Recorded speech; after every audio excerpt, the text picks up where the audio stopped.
आत्मरक्षा का उपाय। आज देश का वातावरण बड़ा शुद्ध और अशांत है।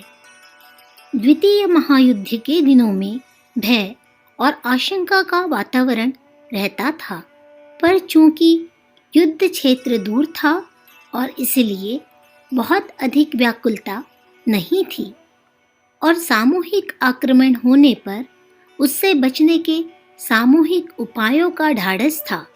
आज उससे भिन्न अवस्था है।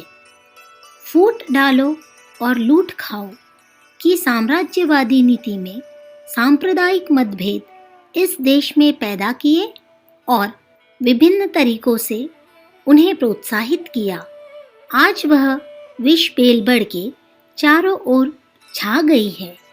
राजनैतिक महत्वाकांक्षाओं की अभिष्ट सिद्धि करने के लिए अगुआ लोग तनातनी और कटुता को बढ़ाते ही जा रहे हैं। इस अवांछनीय स्थिति के कारण सांप्रदायिक वैमनस्य बढ़ता जा रहा है। एक वर्ग जब निरंतर घृणा, कटुता, उत्तेजना, द्वेष उगले तो दूसरा वर्ग कितना ही शांति प्रिय क्यों न हो, उसकी प्रतिक्रिया से वंचित नहीं रह सकता। ढेला फेंकने पर शांत तालाब में भी लहरें उठने लगती है। कुएं की आवाज के सामने मनुष्य स्वभाव भी शोभवान है। दूसरों के व्यवहार की प्रतिक्रिया से उत्तेजना उत्पन्न होने से मनुष्य अपने आप को बचा नहीं सकता। दूसरों के दुर्व्यवहारों से जो कष्ट और क्लेश मिलता है, उससे बचने के लिए आत्मरक्षा की दृष्टि से भी दुर्व्यवहारों के विरोध में कुछ न कुछ उपाय करना पड़ता है। आक्रमण की प्रतिक्रिया भी होती है। कुचल जाने पर चींटी भी काटने को तैयार हो जाती है। हिंदू मुस्लिम समस्या नाम की वास्तव में कोई समस्या नहीं है। इनमें आपसी रोटी बोटी के व्यवहार नहीं है। एक दूसरों से छूतछात भी मानती है।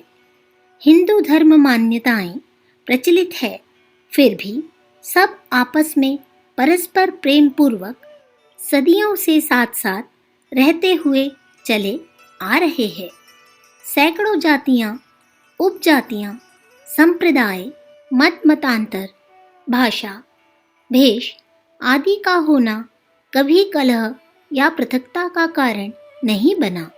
महाराष्ट्र, पंजाब, मद्रास आदि के निवासियों में कई दृष्टियों से काफी अंतर दिखाई पड़ता है, पर उस अंतर के कारण कोई किसी से न तो लड़ता झगड़ता है और न पृथकता का दावा करता है। एक दूसरे को दुश्मन समझने और छोटी छोटी बातों की आड़ लेकर कोई किसी की जान का ग्राहक नहीं बनता। शांति प्रियता भारतीय संस्कृति का प्रधान अंग है। भारत के हिंदू और मुसलमानों में एक ही रक्त है, एक ही जाति और एक ही वंश के हैं। धर्म या मजहब को बदल लेने मात्र से आज का भाई कल दुश्मन या विदेशी नहीं हो सकता। धर्म व्यक्तिगत रुचि की वस्तु है, उसे बदला जा सकता है, पर इतने मात्रा से उस प्रकार की पृथकता के दावे नहीं किए जा सकते जैसे कि लीगी नेता आजकल कर रहे हैं। आज के युग में कूटनीति का बोलबाला है। अपनी मनमानी करने के लिए चाहे जिस पर चाहे जैसे इल्जाम लगाकर सीधी सीधी जनता को भड़काकर विद्वेष और घृणा उत्पन्न करना और उन स्थितियों से लाभ उठाकर खुद नेता बन बैठना आज की राजनीति का बेढब जादू है। इस जादूगरी ने सीधे साधे लोगों को दिग्भ्रम करा दिया है। भाई भाई को दुश्मन मान बैठा है। एक दूसरे का गला काटने के लिए आक्रमण कटिबद्ध हो रहा है। विगत कई वर्षों से सांप्रदायिक दंगों का जोर पड़ा है।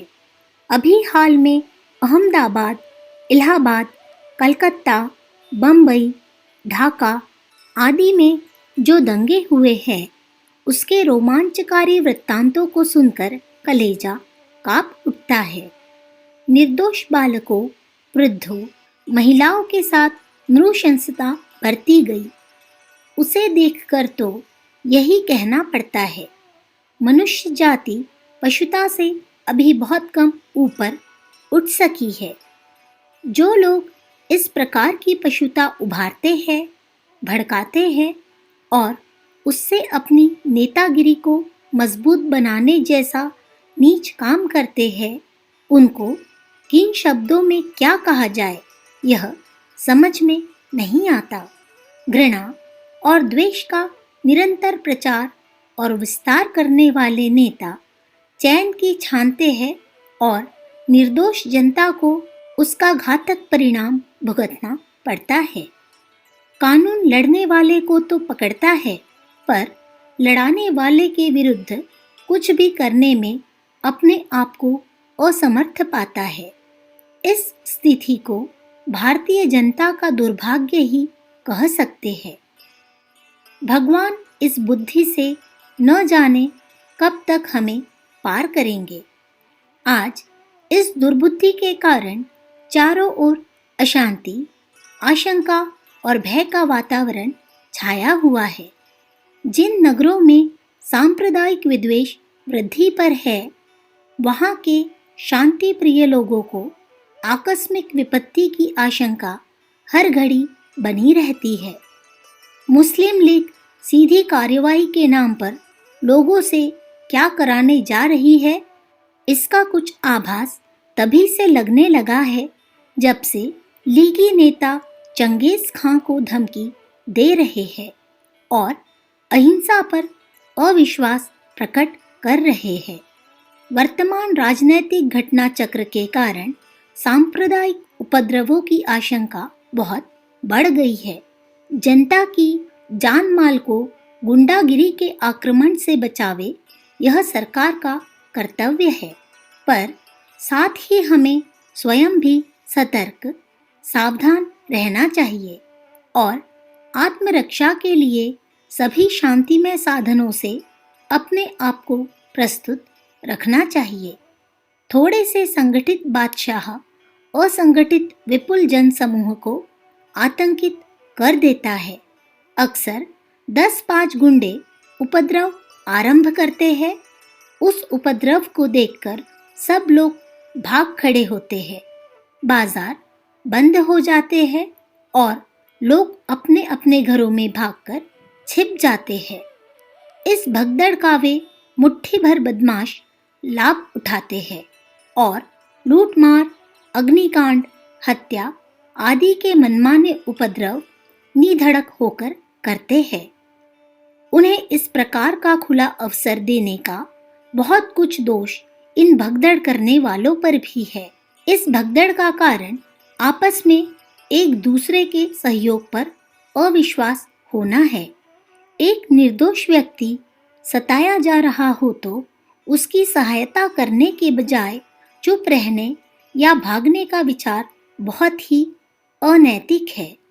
निर्दोष की सहायता करना और आक्रमणकारी को रोकना, यह हर एक विचारवान व्यक्ति का कर्तव्य है।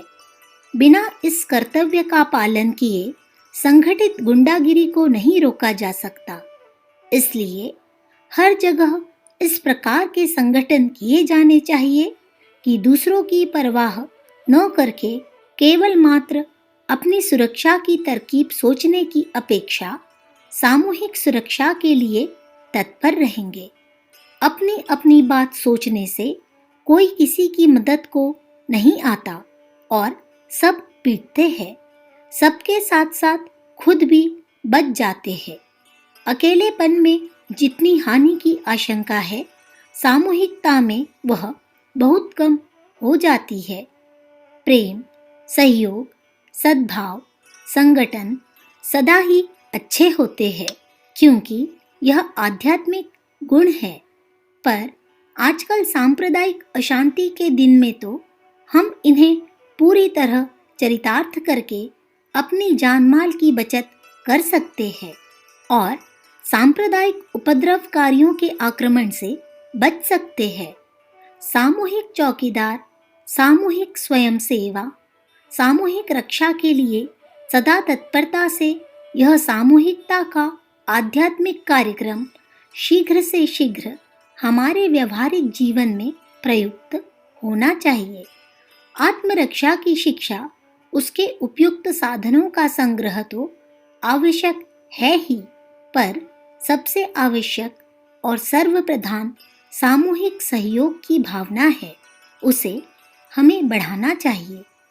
इस संघ शक्ति की ढाल के नीचे से हम आततायी तत्वों से अपनी रक्षा कर सकते हैं। हमें अपने संगठन की आज सबसे अधिक आवश्यकता है। अखंड ज्योति, अक्टूबर सन 1946, पृष्ठ संख्या 3-4। विचार क्रांति दूत यूट्यूब चैनल को सब्सक्राइब करें एवं अगले वीडियोस प्राप्त करने के लिए बेल आइकन दबाएं। धन्यवाद।